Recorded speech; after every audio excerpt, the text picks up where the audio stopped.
అదరకొట్టే కారం రంగు రుచి ఆచి కారం పొడి. ఎంత పెద్ద డ్రామా కదలుతారు. అక్కడి నుంచి తెలంగాణ ఏం చెప్తాడు, నేను వైఎస్ఆర్ కాంగ్రెస్ పార్టీ గవర్నమెంట్ నుంచే చేస్తున్నా వ్యాపారం అంతా అని చెప్తాడు. ఫస్ట్ స్టేట్మెంట్ అది అయిపోద్ది. అంటే ఏం జరిగి ఉంటుంది? మామూలుగా అక్కడి నుంచి స్క్రీన్ ప్లే రాగానే అరే మనోడు వస్తున్నాడు, కానీ మా పార్ట్నరు ఇది మొత్తం వైఎస్ఆర్ కాంగ్రెస్ పార్టీ అన్నట్టుగా చుట్టేసేయండి వాళ్ళకంటే, వీళ్ళకేమో పోలీసులకేమో పీకుతున్నట్టుంది. మరి ఇంత పచ్చి పాపంగా మనం ఎక్కడ చేస్తాం రా బాబు? ఏదో పోస్టింగ్ల కోసం ఏడుస్తున్నాం, కానీ ఎంత దుర్మార్గంగా చేయటం అవుద్దా అని పీకులాట్లు ఉన్నట్టుంది ఆ ఇన్వెస్టిగేషన్ చేసిన వాళ్ళకి. ఏం చేశారు, మరీ బాగోదన్నట్టుగా వైసీపీ టైం నుంచే నేను చేస్తున్నానని వీడియో చేయించారు, బయటకు వదిలేశారు, ఛార్జ్షీట్ కొట్టేశారు, పెట్టేశారు. ఏమని, నేను 2020 నుంచి చేసుకుంటూ వస్తున్నాను, అప్పటి నుంచే సోగా మొదలెట్టాను, ముందు గోవా నుంచి తెచ్చి ఇందులో సీసాల్లో క్యాన్లో పోసుకుని కలిపాను, బాగా వ్యాపారం సాగిన తర్వాత నేనే తయారీ మొదలెట్టాను అని చెప్పి అక్కడి వరకు చెప్పాడు. అంటే ఏంటి, ఆ పోలీసు వాళ్ళు మరీ ఎంత పచ్చి పాపం మనం చేయలేనా బాబు, సరే వీడితో ఇక్కడ దాకా చెప్పిద్దామని చెప్పించారు. పైనుంచి మామూలుగా మంచి ముతక భాష వాడినట్టున్నారు, మీకు పోస్టింగ్ ఇచ్చింది ఇందుకేనా అని చెప్పింది ఆఫీసర్లను. వెంటనే మళ్ళీ మార్చేసేసి ఇది జోగి రమేష్ నన్ను చెప్పాడు, పిలిచాడు అయ్యి అని చెప్పిన ఒక స్టోరీ. అంటే జనం నవ్వుకుంటారు, సిగ్గు కూడా వేయకుండా కథలుగా అంటే మార్చి ముందు తూచి, తర్వాత మళ్ళీ తూచి. ఏం పోయే కాలం ఇదంటే? ఎవడన్నా నమ్ముతాడా అసలు? ఎవడన్నా నమ్ముతాడా? మాదేం గవర్నమెంట్ లేదు, మాది 11 సీట్లు అనే రోజు మీరు మాట్లాడతారు. జగన్మోహన్ రెడ్డి గారేమో పులివెందులు ఎమ్మెల్యే అంటారు. అసలు ఇతనికి సెక్యూరిటీ ఎందుకు? ఇతనికి దగ్గరికి జనం ఎవడు వస్తాడు? అంతా కిరాయికి తెచ్చుకుంటున్నారు డబ్బు జనాలని అని చెప్పి మీరు మాట్లాడతారు. జోగి రమేష్ చెప్తే అంట ఆవిడ ఫ్యాక్టరీ పెట్టేశాడంట, కాపుసారా కలిపేశాడంట, సప్లై చేసేసాడంట. అతను అంటాడు ముందు సాక్షి వచ్చింది అందుకే. మరి ఆంధ్రజ్యోతి, ఈనాడు, ఈ ఛానల్స్ అన్ని మహా గెహ, ఈ TV5, మరి లోకేష్ చంద్రబాబు చెప్తే గానీ వాళ్ళు కదలరు కాబట్టి, వాళ్ళ గవర్నమెంట్లో జరిగే తప్పులను చూపించరు కాబట్టి వాళ్ళు రారు. మరి చూపించడానికి రెడీగా ఉన్న సాక్షి కాబట్టి సాక్షి వస్తుంది. ఈ మాత్రం కూడా తెలియదా? జ్ఞానం ఉండదా జనాలకి? అర్థం చేసుకోరా? ఇంత దుర్మార్గంగా చేస్తూ ఒకటే సమాధానం చెప్పమని చెప్తున్నా నారా చంద్రబాబు నాయుడు గారిని. ఆర్భాటంగా 99 రూపాయలకే సారా బ్రాందీ అని చెప్పి మీరు ఆర్భాటం చేశారు కదా. నాణ్యమైన మందు, సరసమైన మందు అని చెప్పి చెప్పారు కదా. ఇవాళ ఆ 99 రూపాయల మందు నెల 2 నెలలకి ఎందుకు అటకెక్కిచ్చారు? ఎందుకు షాపుల్లో రాష్ట్ర వ్యాప్తంగా ఉన్న 33,736 బ్రాందీ షాపుల్లో ఈ 99 రూపాయల సరుకు ఎందుకు దొరకట్లేదు? ఎందుకు దొరకట్లేదు చెప్పండి? ఎందుకు దొరకట్లా?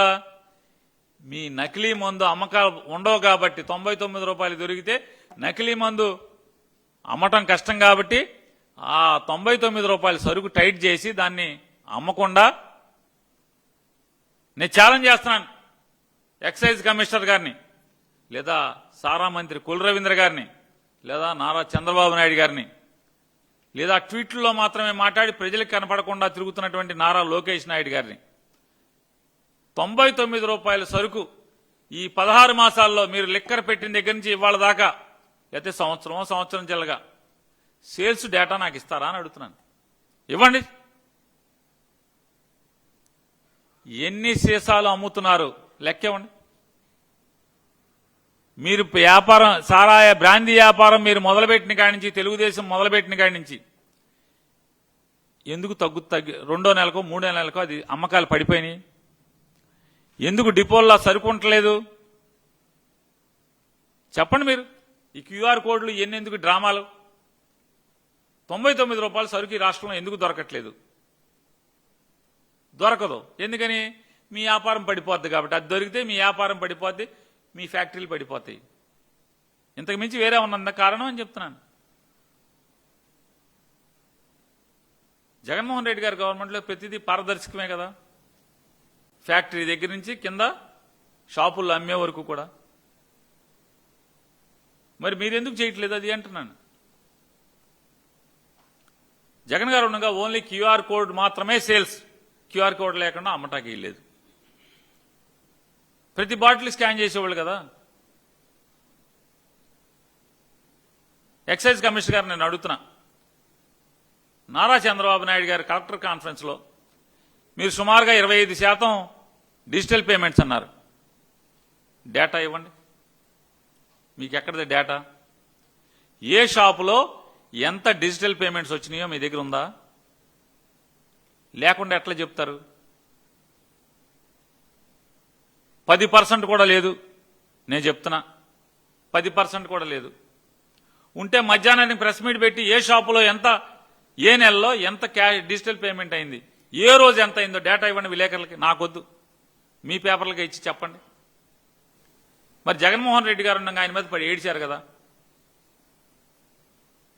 మరి ఇవాళ క్యాష్ పేమెంట్లు ఎందుకు జరుగుతున్నాయి? నగదుకే అమ్మకాలు జరుగుతున్నాయి కదా. మళ్ళీ అబద్ధాలు. ఎంత అంటే అధికారులు నారా చంద్రబాబు నాయుడు గారి ప్రభుత్వంలో ఎంత బరిదెగించేస్తారంటే, ఆయన ఇవ్వాలి కాదు 1995, 96 నుంచి ఇదే అలవాటు అధికారులకి.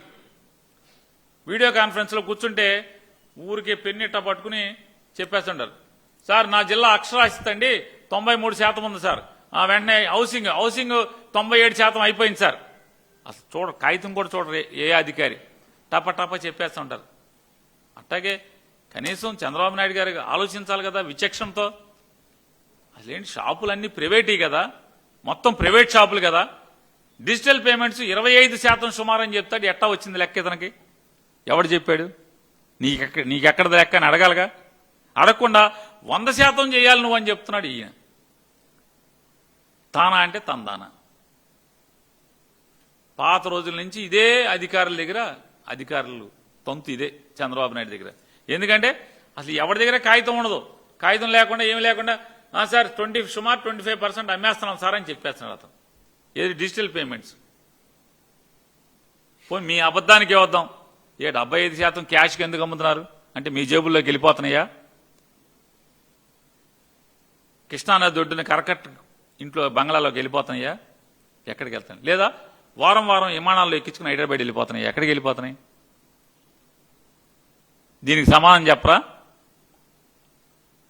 ఇంత పచ్చి పాపం జరుగుతుంటే, దుర్మార్గంగా ప్రజల ఆరోగ్యం ఏం జరుగుద్దో అని కూడా లేకుండా జరుగుతుంటే, ఇన్నాడు ఎవరో వస్తుంటే పాత్రికేయ మిత్రుడు చెప్తున్నాడు, సార్ ఈడుకో ముద్ర వేసేసారు సార్ అని. ఏంటంటే మన జనార్దన్ ఫ్యాక్టరీకి సరుకు అది నకిలీదే కానీ ప్రమాదకరమైంది కాదు అని చెప్పి సర్టిఫికేట్ ఇచ్చేశారంట ఆఫీసర్లు, లెక్కరోళ్ళు, ఎక్సైజ్ వాళ్ళు. ఓరి మీ అసాధ్యం కోలా ఈ ప్రభుత్వం, మీరు అసలు ఏమైపోతారు? అది నకిలీదే కానీ ప్రజల ప్రాణానికి ఏమి ఇబ్బంది లేదు అని చెప్పి సర్టిఫికేట్ ఇస్తారా? మరి నేను చెప్పి మా మిత్రుడు పాత్రికేయ మిత్రుడు ఇన్నాగడ ఒక ఆయన చెప్పింది నిజమైతే ఇవ్వటం ధర్మమా? ఇవ్వచ్చా అంటే ఏంటి? మీరు స్టాంప్ వేస్తున్నారు.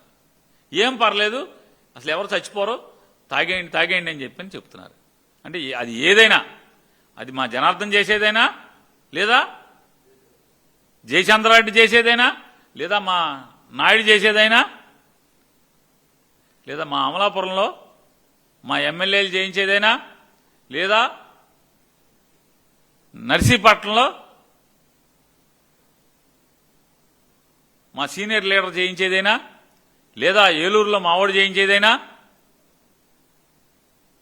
లేదా